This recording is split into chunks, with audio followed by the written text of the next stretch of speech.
Welcome to the Widowed Mom Podcast, episode 243, The Best Way to Create What You Want as a Widow. Welcome to the Widowed Mom Podcast, the only podcast that offers a proven process to help you work through your grief, to grow, evolve, and create a future you can truly look forward to.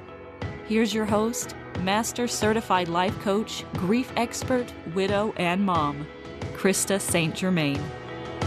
Hey there, welcome to another episode of the podcast. I'm having so much fun with this little group that I created called Goal Magic. There are 9 of us, including me. It's kind of a harebrained idea I had at the end of last year. I thought, I have some goals. A goal in particular, I really want to get back to the habit of strength training and build muscle that I have lost. And I need to eat enough protein also to be doing that because I want more energy and I want to age strong. And so I thought, what would be fun is if I created a little group and invited some of my former clients to come and we could all work on a big goal for the first few months of the year. So I called it Goal Magic and we're having a blast. And everyone's working on something completely different. Well, not completely different. There are actually some themes and trends that I'm seeing, but very different goals for each woman. But I am loving it. And not even so much because of the goal. Like, I don't even think the goals matter. What I think matters is who we get to become in the pursuit of a goal. That's what matters, right? It's not about whether we create the goal or not, as much as it is about who we get to be and how we get to challenge ourselves and how we get to see ourselves differently. Because there's no goal that makes us more worthy. We're already worthy. But it is fun to really let ourselves go after the thing that we want. And so, in part, that is what brought me to this idea of today's episode, which is the best way to create what you want as a widow. Also, the reason this is on my mind is because in December, I did a training. Many of you came, and it was on self-confidence for widows, and it was really good. In fact, kind of worried that it might have been a little too good in some ways, because the feedback that we got from a lot of you was, it was amazing. Thanks so much. I learned a lot. And I love the podcast. So between that and the podcast, I'm good to go. I'm just going to keep listening, which I have really mixed feelings about because I want you to love the podcast. I want you to love all of the free teaching that I do for sure. I want you to feel hopeful after you listen to the podcast. I want you to not settle, right? And to completely advocate for the version of your life that you want until you figure out how to create it. And also, I think maybe I did a little bit of a disservice with that teaching because I missed something. And that's what I want to share with you today. I missed it. And it's something that it took me years to figure out. And I don't want you to have to take years to learn it. I want to shorten your learning curve. So that's why we're here, right? Listening to the podcast is a great start. I love that for you. I love that a lot of you come to, free workshops that I do and you hear me teach on things. And I hope that that's amazing for you. And it's not the best way to create what you want as a widow. So, okay. Let me tell you one thing before I give you what you came here for. It's an important caveat.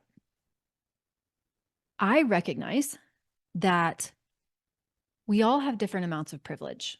We are not all starting on a level playing field.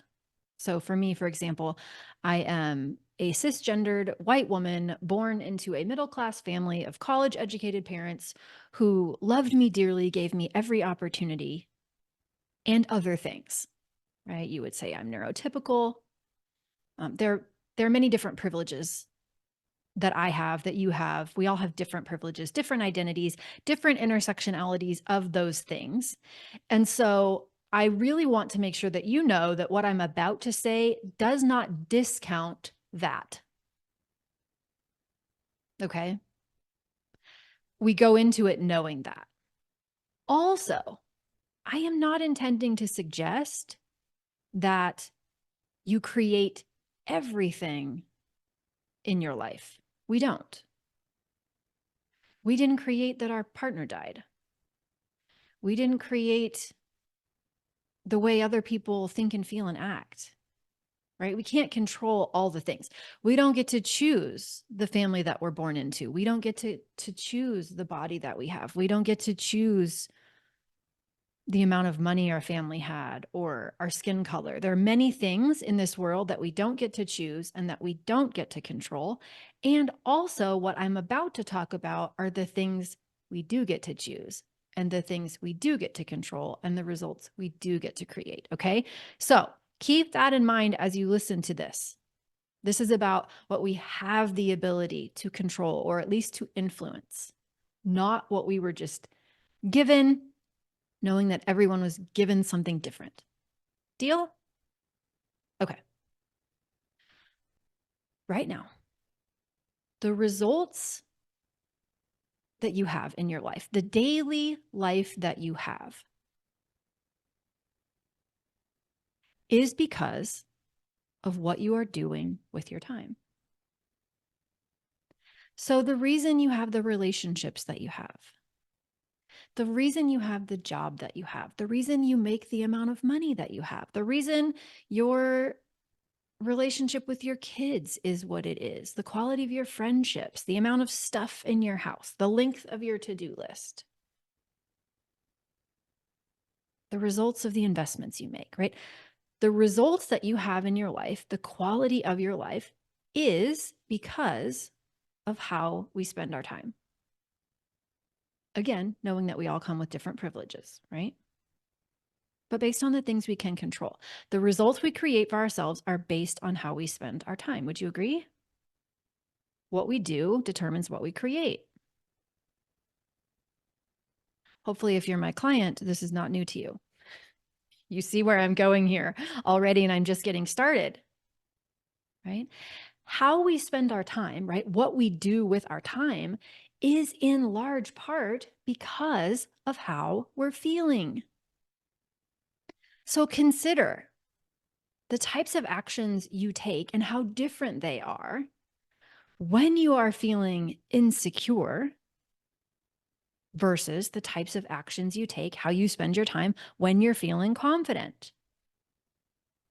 The types of actions you take when you're feeling confused are very different from the types of actions you take when you're feeling determined.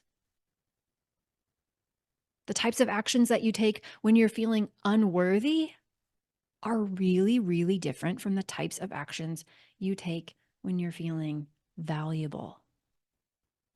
Would you agree? What we've created depends on what we've done, and what we've done has depended in large part on how we felt.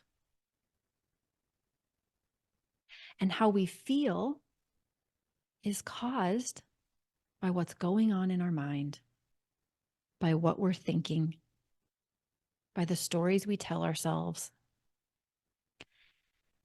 And I really want you to hear this. This is important because it seems like how we feel is caused by what has happened in our lives. It seems like how we feel is caused by the fact that our person died, by the amount of money in our bank, by the number on the scale, by the words that came out of our mother-in-law's mouth, right? By what our boss said to us, by the numbers we see in our checking account. It seems like those things outside of us are what cause how we feel, and they aren't. And this is what it took me, not just years to conceptually understand. I conceptually understood this long before I knew how to apply it to my life. Okay. I don't want to oversimplify this. I say it to say it is powerful. And if you want to create what you want as a widow, you need to know this. If left to our own devices, we will simply believe the thoughts in our mind are true. They will just feel like facts. And that isn't a problem if we like what we're creating with our lives. If we like the quality of our lives, we look around and we're like, hey, this is awesome. I love all of it. That's amazing, right? We don't need to even worry about whether our thoughts are facts or not. But if you're listening to this episode of the podcast, it's probably because there is something you want to create that's different than what you have as a widow. And you want to know how to do that. And the best way to create what you want as a widow is to understand that what you're thinking is what creates your experience. And the reason that is not just because it sounds nice on a bumper sticker. It's because our thoughts create our emotional experience. And as humans, we're driven by emotion. How we act is dependent upon how we feel. And how we act determines what we create. So if we don't change our thoughts, we can't change our results. Our thoughts cause results. That doesn't mean our thoughts caused our person to die, right? I'm not talking about results we can't control. I'm talking about things that are a result of the choices that we make and how we spend our time. And if you don't know this, and not only know it, but take the next step, which is why I want you to keep listening, and actually apply this information to your life, then we will just keep feeling the same way and not knowing why. We will just keep taking the same actions and not knowing how to take different action. We will literally create the grief Groundhog's Day experience for ourselves and not believe there's anything we can do about it. We won't actually know that it's what's going on in our mind that has imprisoned us to continue recreating this day that we don't like. Now, this is a gradient.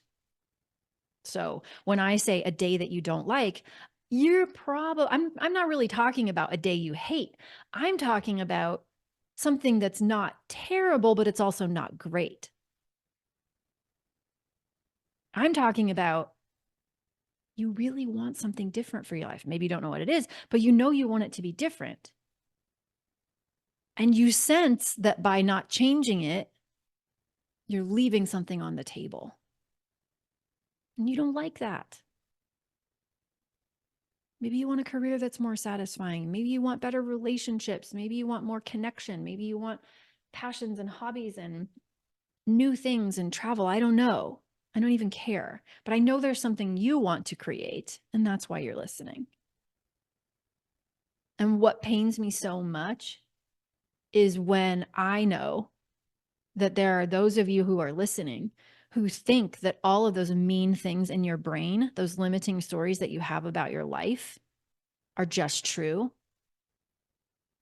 And because you can't see that they aren't optional, you just decide that this not terrible, but also not great experience is your new normal. And you resign yourselves to it. And I am not having it. I am not interested in that. I want you to know what you need to know to create what you want as a widow, which means understanding what's going on in your mind. So let me give you an example. If your partner died and they left you a business, and a whole bunch of you just started nodding your heads because I have lots of you as clients in Mom Goes On whose partners left you businesses, and you are trying very hard to run that business or figure out what to do with it, you might be very convinced that it is simply true that you don't know what to do next. And if you are convinced that it is true that you just don't know what to do next, guess how you probably feel? Confused? Maybe overwhelmed? Maybe hopeless? Maybe resigned? But it's probably not great. Probably doesn't feel good when you're believing that you don't know what to do next.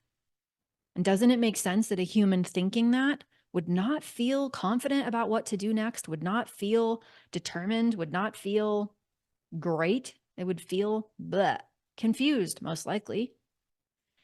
And remember, I said thoughts cause feelings. I don't know what to do next might make you feel confused. That's a feeling. And feelings drive us to do things. Feelings influence our behaviors. Feelings drive actions. So confused humans probably don't make great decisions or any decisions about businesses that their partners left. Confused humans, confused widows, we stay in inaction. We stay stuck. We don't try things. We don't figure it out. We literally prove to ourselves, our thinking, that we don't know what to do. So we don't do anything. And we block ourselves from figuring out something that actually is figure outable, to quote Marie Forleo. And the problem with that is that as it's happening to you, and this is why I don't want you to take years to learn this, is that you will just be so convinced that I don't know what to do next is a fact. You won't be able to help yourself because you'll just be believing it and you will literally keep proving it true. And this really matters because it's not just this one example thought that I'm giving you. It's all the tens of thousands of thoughts that we have every day. Most of them we are not choosing on purpose. We have very efficient brains that just keep repeating the same thought patterns over and over and over. And all of our thoughts feel true because we keep thinking them and our brain keeps finding evidence for them and our brain keeps blocking out evidence that they aren't true, right? And only showing us the data that lines up with our own thinking. And of course, our thoughts feel true because we've been thinking them. But what that means is that unless we know they are thoughts, we will keep creating results that prove them true over and over and over. And this is how we stay in grief Groundhog's Day. This is how we get to the grief plateau. And it's the same old and nothing changes and we don't love it, but it's also not horrible. So we just settle. Same results over and over and over because we're taking the same actions over and over and over because we're feeling the same way, because we're thinking the same way. And the whole time we're thinking that our thinking is just factual, and it isn't. I feel a little fired up about this because this is how important it is to me. This will change your life. And this is a huge part of what I do as a coach. This is why I coach. Because what I can do, what someone outside of your brain can do is they can show you that the story that you're believing that you think is just factual isn't. I can show you that it's optional. And then, and only then, can we actually get traction? Can we start to get leverage over our own thinking? Then and only then can we use our brain to manage our brain. Can we think about our thinking to choose our thoughts? Are you seeing this? If I hadn't learned this, I would have just believed my best days were behind me. I would have just believed that was a thought. I mean, that was a fact. I wouldn't have questioned it. It didn't feel like something that was optional. It just felt true. He died, therefore, my best days are behind me. He died, therefore, I should just be grateful and count my blessings and be happy that I had it once. But really probably just live for the kids because, you know, it can't really be as good as it once was. I wouldn't have seen any of that as something I could choose to listen to or not. And it's not just that. If you're listening to that and you're like, well, no, I understand that. I can believe that my best days are in front of me if I want. If you haven't created what you want to create, what that tells me is that you are believing something that's in your way. You are not believing the thoughts that would create what you want yet. And that doesn't mean you're broken or flawed or doing anything wrong. That just means there's more available to you. And while I want you to keep listening to the podcast and I want you to keep coming to my free stuff, what I know is that until you get eyes on your brain, it's not really going to change. It's not really going to change. And sometimes I also think I talk so much about the power of group coaching that I don't think people understand that when I'm coaching and Mom Goes On, it's one person at a time. Like I'm coaching one woman while everyone else watches and benefits.